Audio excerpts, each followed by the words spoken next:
2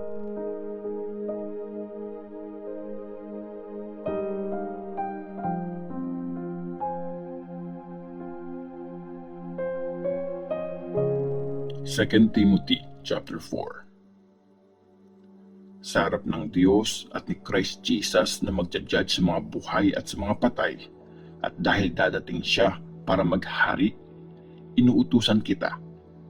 I-preach mo ang salita ng Diyos. Pagsikapan mong gawin yan, maganda man ang sitwasyon o hindi. Iparealize mo sa kanila ang mga mali nila at pagsabihan mo sila. Pero palakasin mo rin ang loob nila at habaan mo ang pasensya mo sa pagtuturo. Dadating ang panahon na hindi na makikinig sa tamang teaching ang mga tao.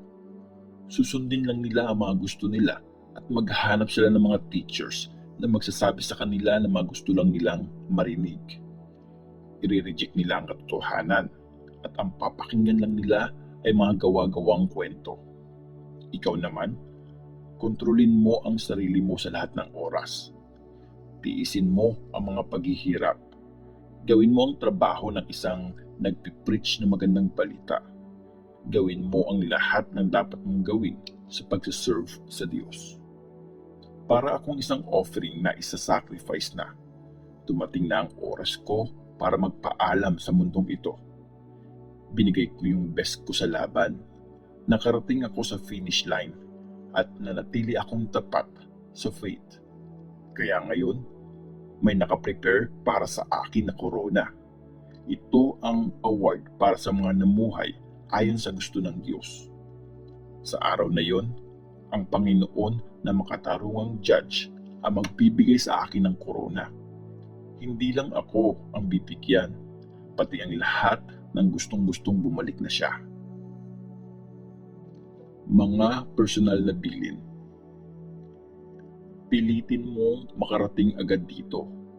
Si Crescens, pumunta siya sa Galatia. Si Titus naman, pumunta sa Dalmatia. Pero si Demas, na in love siya sa mundong ito, kaya iniwan na niya ako at pumunta sa Thessalonica. Si Luke na lang ang kasama ko dito. Hanapin mo si Mark at isama mo siya dito. Kasi malaki ang maitutulong niya sa akin. Pinapunta ko si Tychicus sa Ephesus. Pagpunta mo dito, dalhin mo yung balabal ko na naiwan ko kay Carpus sa Troas.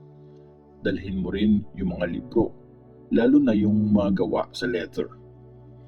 Si Alexander, yung panday, sobrang sama ng ginawa niya sa akin. Pagbabayarin siya ng Panginoon sa mga ginawa niya. Mag-ingat ka rin sa kanya kasi sobrang kinontra niya ang mensaheng pinipreach natin. Nung una akong humarap sa korte, walang sumama sa akin.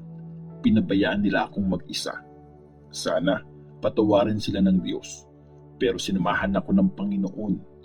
Binigyan niya ako ng lakas para i-preach ng buo ang mensahe niya para marinig ng lahat ng mga Gentiles at nakaligtas ako sa kamatayan. Lagi akong ililigtas ng Panginoon sa lahat ng masama at ihahatid niya ako ng ligtas sa kaharian niya sa langit. Purihin siya magpakailanman. Amen. Mga huling greetings.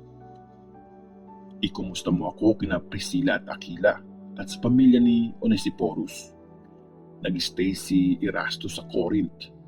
Si Trophimus naman, iniwan ko sa Miletus kasi may sakit siya. Gawin mo ang lahat para makarating ka dito bago mag-winter.